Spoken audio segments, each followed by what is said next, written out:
கரூர் நெரிசல் சம்பவத்திற்கு பிறகு அதிமுக மற்றும் பாஜக கட்சிகளிடமிருந்து வந்த கூட்டணி அழைப்புகளை தொடர்ந்து தமிழகத்தில் ஆளும் திமுகவுடனும் தேசிய அளவில் பாஜகவுடனும் கூட்டணி இல்லை என்ற தனது உறுதியான நிலைப்பாட்டை தமிழக வெற்றிக் கழகம் மீண்டும் வலியுறுத்தியுள்ளது. உச்சநீதிமன்ற உத்தரவு.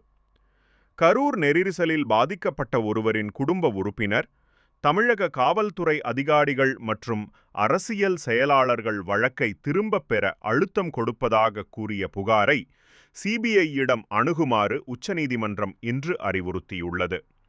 இந்த சம்பவம் தொடர்பான விசாரணையை சிபிஐ ஏற்கனவே மேற்கொண்டு வருகிறது. அரசியல் நடவடிக்கைகள் மீண்டும் தொடக்கம். செப்டம்பர் 27 அன்று நடந்த பேரணியில் 41 பேர் உயிரிழந்த சோகமான சம்பவத்திற்கு பிறகு ஒரு மாத கால இடைவெளிக்கு பின் கட்சி தனது அரசியல் நடவடிக்கைகளை புதன்கிழமை அக்டோபர் 29, 2025 மீண்டும் தொடங்கியது. சிறப்பு பொதுக்குழு கூட்டம்.